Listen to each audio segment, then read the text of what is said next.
Okay, hair.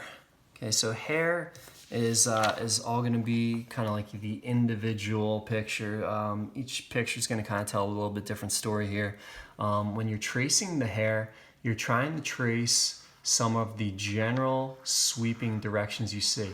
You don't have to trace every last little line, but I am going to trace kind of areas where I see it being a little bit darker, where it's changing tone, or where it's kind of changing direction. So I'm going to trace the outer edge of the hair, where the part is, okay, right here. You know, it's kind of going back in this motion. I've seen people do portraits like this before, and they'll just make the hair all just go straight up and down, when in fact, in actuality, it's kind of more curved. So we're going this way, and then we're going back across this way, down on a curve there, and kind of curving in the opposite direction over there. So I did all that, and now I'm really looking at my portrait, and your portrait should be right alongside what you're doing as you're doing it here. You know, I noticed that some areas are a little bit darker, so I'm going to put a little bit more darker lines in them, and some areas are a little bit lighter, so I'm going to try and put lighter lines in there. Okay, you want to put a lot of lines in there. So if I start over here, and I notice that the lines are kind of going in this direction like that, they should be going in this direction over there. I'm going to get a mechanical pencil for hair, because you know it's probably the best tool you can use for the hair, because it makes really small lines, and I'm going to make them really close together.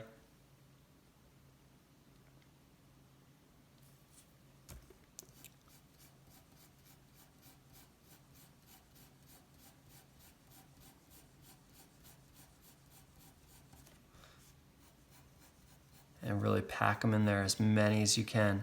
Okay, really go to the trouble of making that hairline come to a really nice edge, making sure it really flows together nicely.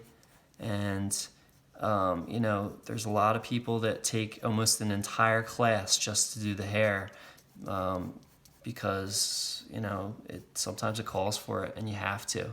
But the more time you take on it, the better it's gonna look. Now I have this area in here where I'm like, all right, what should I do with it? Should I just keep going straight up and down? Let's consult the picture. Over in here, it's going this way. It's darker here, and it's gonna become lighter right there. So I'm gonna start it, and it's gonna be darker here. And I'm looking back and forth at the picture.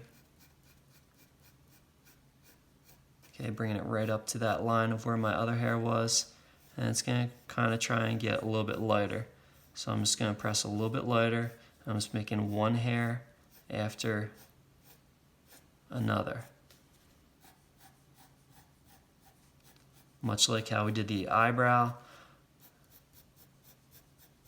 just building it up little by little, and then looking back at the picture and trying to make that kind of fade from that dark right here into the light over there. And we're not using the blending stick for the hair. Never use the blending stick for the hair, and never use the blending stick for the interior of the eye. All else kind of, you know, you can use blending stick anywhere else. You know, you want to use the blending stick a little bit in the face, a little bit in the skin tone, etc. There's a lot of things you need to do with this portrait, but you want to do just little by little, and it will start to come together in the end. It might look a little off at first, but you need to kind of just get more done before you can really judge it. Okay, so I think that's looking pretty good.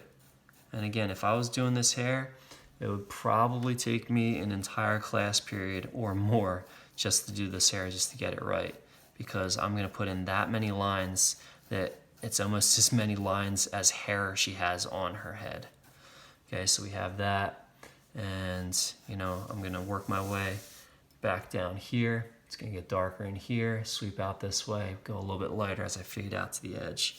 And then there's all these different motions that I have to kind of pick up, whether it's darker or lighter, and so on. Okay, so that's like a little quick tutorial on how to do the hair, and that is it.